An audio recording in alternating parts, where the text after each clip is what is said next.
अस्सलाम वालेकुम क्लास 5। मैं हूं आपकी साइंस टीचर। हमारा टॉपिक जैसा कि हम पढ़ रहे हैं पिछले दिनों से एनवायरमेंटल पोल्यूशन यूनिट नंबर 4 है। आपकी बुक का पेज नंबर 58 है जिधर से आज हमने पढ़ना है। हमारा आज का टॉपिक है burning of fossil fuels and green house. आज का हमारा टॉपिक है burning of fossil fuels and green house effect, कि कैसे हम जो है फॉसिल फ्यूल्स जब जलाते हैं या आपकी सन रेज जो है वो अब्जॉर्ब करती हैं आपकी गैसेस, तो कैसे ग्रीन हाउस इफेक्ट प्रोड्यूस होता है। और जो फॉसिल फ्यूल्स हैं वो कैसे जब जलते हैं, जब ऐसे फॉसिल फ्यूल्स जब जलते हैं तो कैसे आपकी ग्लोबल वार्मिंग कॉज करते हैं, हम आज के टॉपिक में ये देखेंगे। जैसा कि सबसे पहले आप डायग्राम में देखें, ये आपकी अर्थ है, ये आपको पता है अर्थ के अराउंड आपका एटमॉस्फेयर जो ब्लैंकेट ऑफ गैसेस है। आपका सन, ठीक है, आपको पता है सन से रेज आती हैं जिसकी वजह से आपकी अर्थ वार्म अप होती है। तो सन से रेज आती है, जितनी भी रेज आती हैं आपकी अर्थ वो सारी रेज को ऑब्जॉर्ब नहीं करती।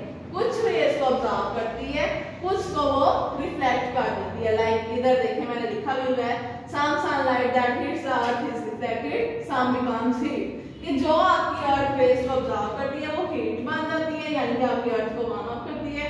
और जो रिफ्लेक्ट होती है वो आपकी जो गैसेस होती हैं एयर के अंदर वो ऑब्जॉर्ब कर लेती है। लाइक इधर मैंने आप लिखा हुआ है carbon dioxide and other gases in the atmosphere trap heat keeping the earth warm. के आपके एटमॉस्फेयर के अंदर कार्बन डाइऑक्साइड या जितनी भी गैसेस होती हैं वो हीट को ट्रैप करती है, और जो हीट आपकी रिफ्लेक्ट हो रही है उसे ट्रैप करती हैं और आपकी अर्थ को वार्म करती हैं। लाइक आपको पता है आपकी एयर जो है वो मिक्सचर ऑफ गैसेस है, कि उसके अंदर डिफरेंट गैसेस हैं, लाइक कार्बन है, नाइट्रोजन है, ऑक्सीजन है, वाटर वेपर्स है, ओजोन है, आर्गन है, और डिफरेंट ट्रेस एलिमेंट्स और थोड़ी अमाउंट में डिफरेंट गैसेस प्रेजेंट है।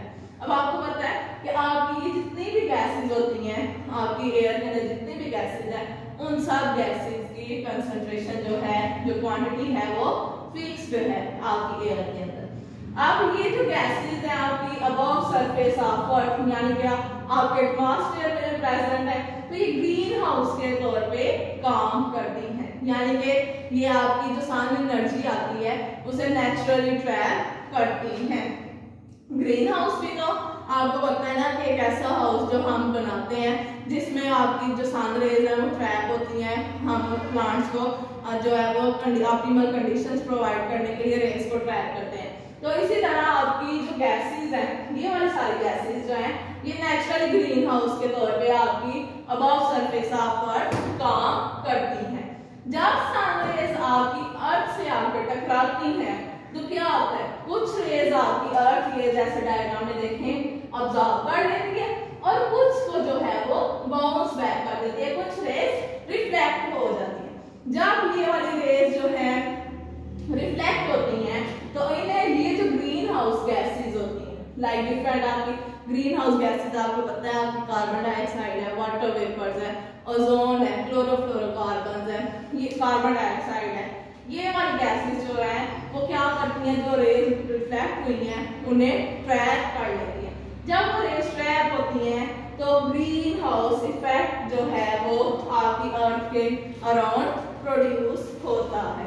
लाइक आपको पता है कि आपका जो एटमॉस्फेरिक टेम्परेचर है वो 15 डिग्री सेल्सियस तक मेंटेन्ड है, लेकिन अब क्या हो रहा है कि जब इन गैसेस की कंसंट्रेशन, लाइक ये वाली गैसेस मैंने आपको पहले बताया इनकी कंसंट्रेशन या क्वांटिटी फिक्स्ड है एटमॉस्फेयर के अंदर, तो इन गैसेस की कंसंट्रेशन नाउअडेज इंक्रीज होती जा रही है। वो इंक्रीज क्यों हो रही है कि जो हम फॉसिल फ्यूल्स हैं, लाइक पेट्रोल है, कोल है, नेचुरल गैस है, इनकी हम ओवर बर्निंग कर रहे हैं डिफरेंट वेज में, हम डिफरेंट पर्पसेस के लिए फॉसिल फ्यूल्स यूज करते हैं।